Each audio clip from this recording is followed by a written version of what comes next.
समाज जो है भ्रम में पड़ने वाला नहीं है, क्योंकि जो भी जातिवाद करते हैं, आरक्षण की बात करते हैं, राहुल गांधी जी तो जहां तक हमारी जानकारी है वो किसी भी धर्म से जुड़े नहीं हुए हैं। हर व्यक्ति का एक अपना धर्म होना चाहिए। आने वाले समय में यदि कांग्रेस अपनी नीति और नियत में बदलाव लावे तब तो कुछ हो सकता है, अन्यथा अभी निकट भविष्य में। नमस्कार, मैं हूं शिव पांडे और आप देख रहे हैं खंड भारत आज तक। इस समय हम हैं प्रयागराज के एक जाने माने ज्योतिषी एवं आध्यात्मिक गुरु आदरणीय नित्यनाथाचार्य जी महाराज के पास, और आज हम इनसे जानने आए हैं चुनाव परिणाम के विषय में। चूंकि चुनाव परिणाम चंद घंटे ही बचे हुए हैं और जल्दी ही चुनाव परिणाम निकल सामने आने वाला है, तो उसी मुद्दे पर हम आए हैं इनसे कुछ बात करने के लिए और जानते हैं कि आने वाले समय में जो चुनाव परिणाम आएंगे वो किसके पक्ष में होने वाले हैं और क्या क्या वजहें हैं जिसकी वजह से एक पार्टी जीतेगी, दूसरी पार्टी हारेगी। तो उन सभी मुद्दों पर आइए बात करते हैं। गुरुदेव प्रणाम। हाँ, आशीर्वाद। अभी चुनाव परिणाम के रुझान आने शुरू हो गए हैं और चंद घंटों में परिणाम भी आ जाएंगे। 4 राज्यों के चुनाव परिणाम आ जाने वाले हैं।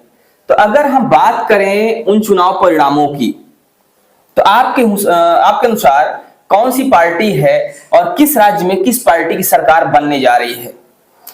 देखिए, ऐसा है, जो 4 राज्यों में चुनाव हो रहे हैं तो उनमें राजस्थान, मध्य प्रदेश और छत्तीसगढ़ में तो भारतीय जनता पार्टी की सरकार बनेगी अंततः जो है, और तेलंगाना में केसीआर से भी पब्लिक नाराज है, तो वहाँ जो है पुरानी सबसे पहले से ही कांग्रेस विपक्ष में मजबूत है, तो इसलिए वहां कांग्रेस की सरकार आ रही है। आपने कहा राजस्थान, मध्य प्रदेश और छत्तीसगढ़। अगर हम बात करें राजस्थान की तो वहां पर पहले से कांग्रेस है। अगर हम बात करें छत्तीसगढ़ की, वहां पहले से कांग्रेस है। और अगर मध्य प्रदेश की बात करते हैं तो मध्य प्रदेश में भी पिछले कार्यकाल में अगर बहुमत देखा जाए तो कांग्रेस को ही मिला था। तो आपके अनुसार ये जो पार्टियां हैं, अगर कांग्रेस की बात करें तो कांग्रेस पीछे जा रही है और भाजपा आगे आ रही है, क्या वजह हो सकती है इसकी? वजह केवल ये है कि इस समय भारतवर्ष में नहीं, पूरे विश्व में राष्ट्रवाद और विकासवाद की लहर है।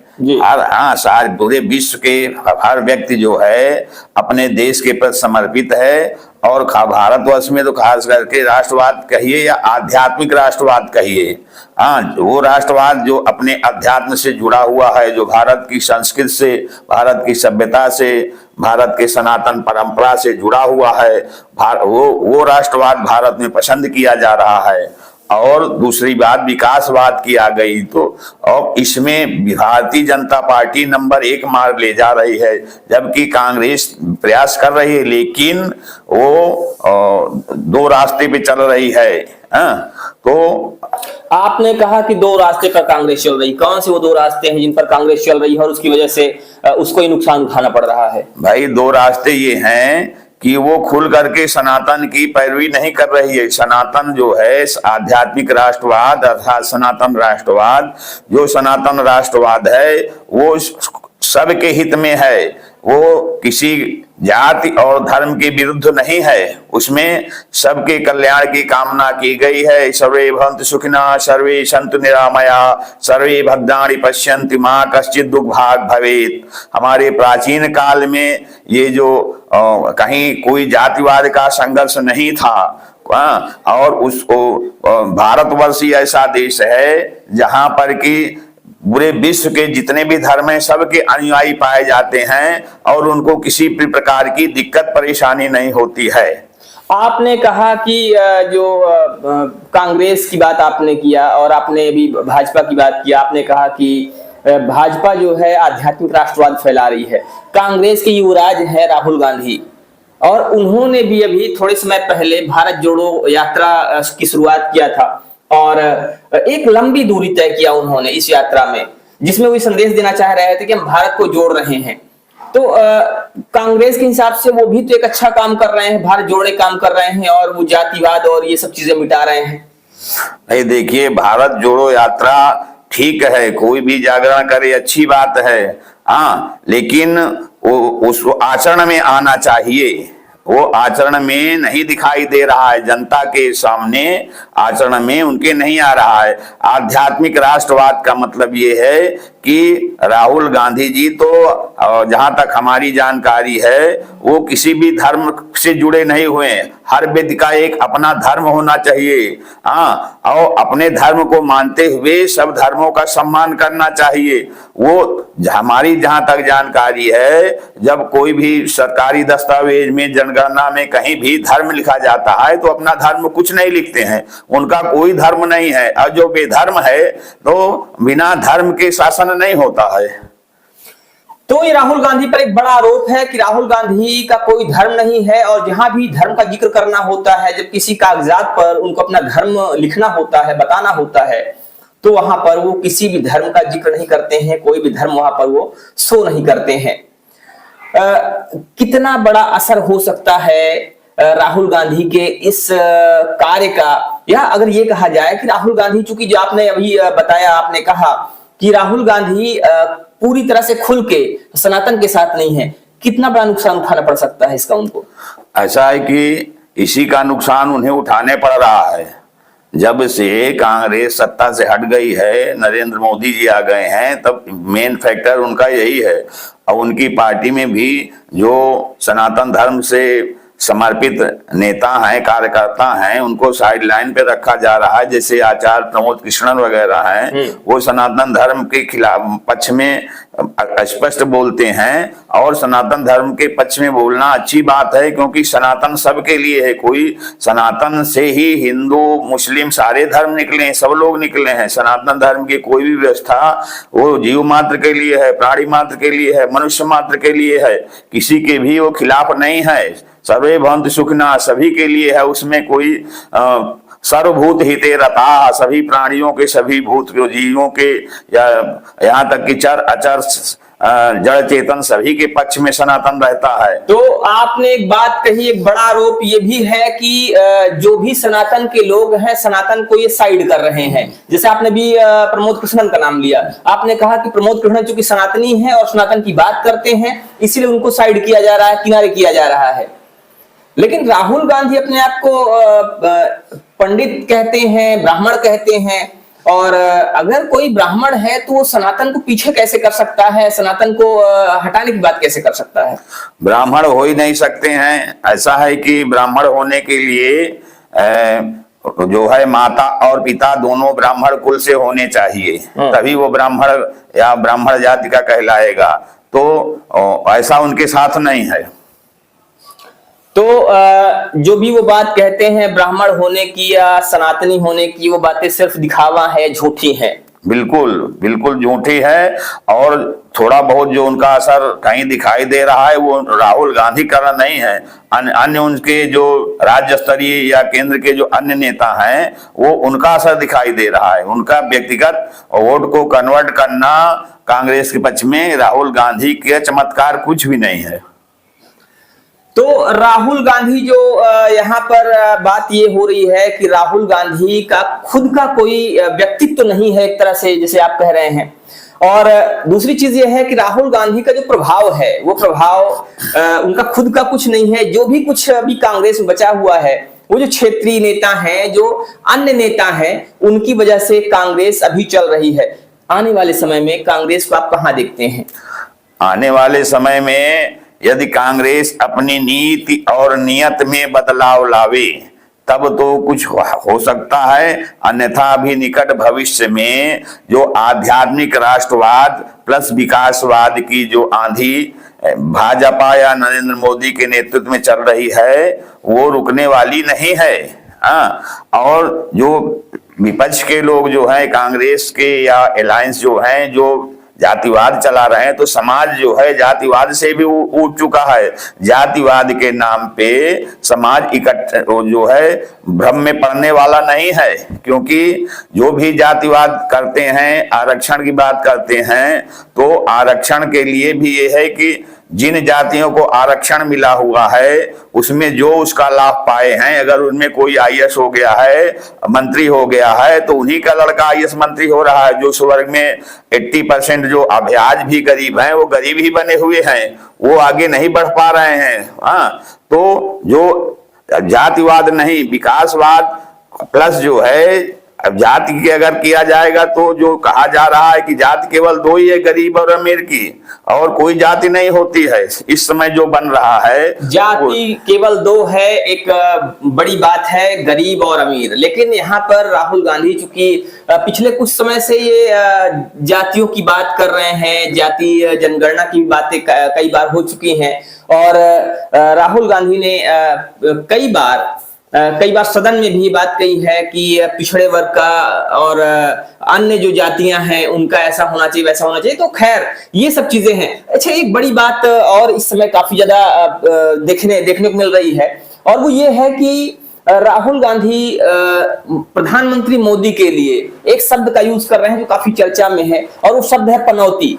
तो आपको क्या लगता है, जब राहुल गांधी बार बार कहते हैं कि पनौती है, तो ये इस बात का कितना असर पब्लिक पर होने वाला है? जनता इसके विषय में क्या सोचने वाली है? इसको लेकर जनता पर क्या असर पड़ेगा?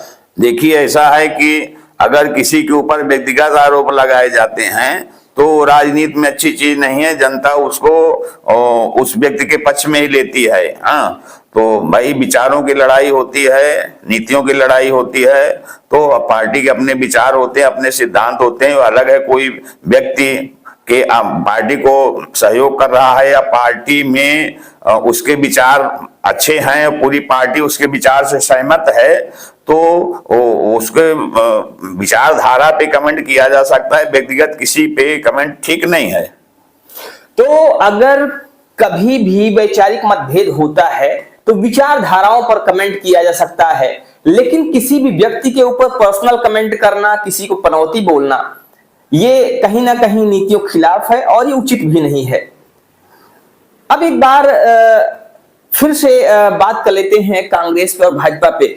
आने वाले समय में चूंकि 2024 में लोकतंत्र का जो महापर्व है वो भी होने वाला है, और उस महापर्व में प्रधानमंत्री का चुनाव होना है। आपके अनुसार उस महापर्व में कौन सा ऐसा नेता है जो सबसे आगे रहेगा? ऐसा है कि फिलहाल तो नरेंद्र मोदी का कोई विकल्प नहीं है।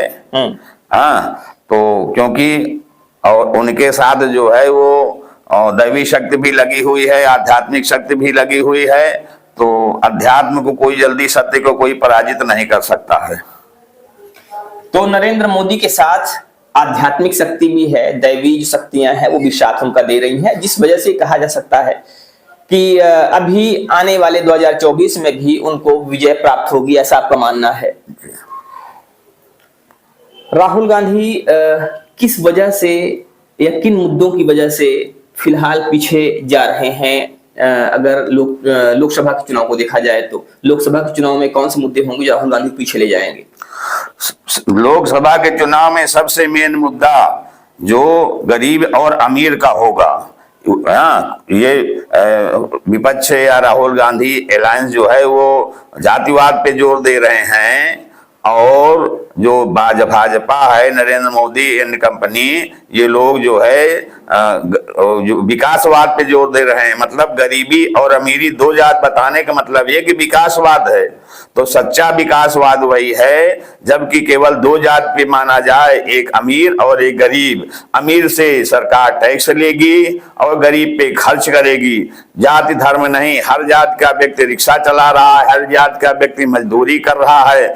कम ज्यादा अलग चीज है। हमें जब अंत्योदय अंतिम व्यक्ति तक का कल्याण करने की बात हो रही है, चाहे वो जिस जाति का हो, जिस धर्म का हो, जितनी भी योजना चल रही हैं, चलती हैं, कोई जाति धर्म देख के नहीं, सबको मिल रहा है।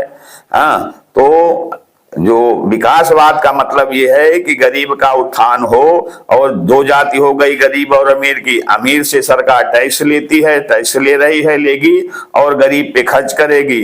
तो वास्तव में विकास इसी को कहते हैं। हाँ, जातिवाद में बांट करके वोट लेना और उसके बाद भूल जाना, ये अच्छी बात नहीं है। किसी भी जात में गरीब हैं तो जातिवाद के नाम पे उन्हें प्रताड़ित नहीं किया जाना चाहिए, उससे वो प्रताड़ित होंगे। तो जातिवाद के नाम पे किसी भी तरह का भेदभाव नहीं होना चाहिए, जातिवाद के नाम पे लोगों को बरगलाना नहीं चाहिए, और जातिवाद के नाम पे अगर राजनीति की जाती है तो कहीं ना कहीं वो नुकसानदायक है। एक अंतिम प्रश्न आपसे, अभी इस समय देश में पूरी राजनीतिक पार्टियां दो धड़ों बटी हुई हैं। एक पार्टी है जो कि बात करती है राष्ट्र की, जो बात करती है देश की, जो बात करती है सनातन की भी, और उसे एनडीए कहा जाता है, भाजपा का गठबंधन कहा जाता है। एक दूसरी पार्टी है जो कि इस समय इंडी गठबंधन के नाम से प्रसिद्ध है, अपने आप को चर्चा में बनाए हुए है। क्या लगता है आपको कि ये इंडी गठबंधन कितना कार्य करेगा और कहां तक सफल रहेगा आने वाले समय में?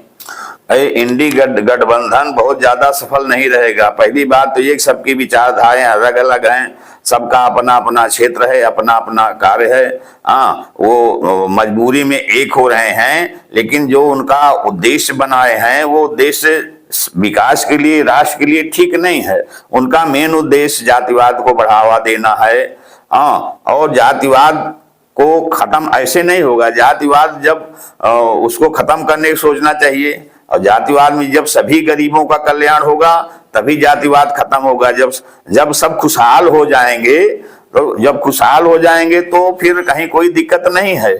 हाँ, आप देखिए जो पढ़ी लिखी मेजॉरिटी या समृद्ध मेजॉरिटी है, वो चाहे जिस जात बिरादर के हों या जिस धर्म के हों, कोई भी सामाजिक कार्य उनके यहाँ होते हैं तो सब लोग एक दूसरे के यहाँ खुशी से सम्मिलित होते हैं। वहां कहीं कोई जात का फैक्टर नहीं है। और जाति फैक्टर जो है केवल दो जगह देखा जाता है।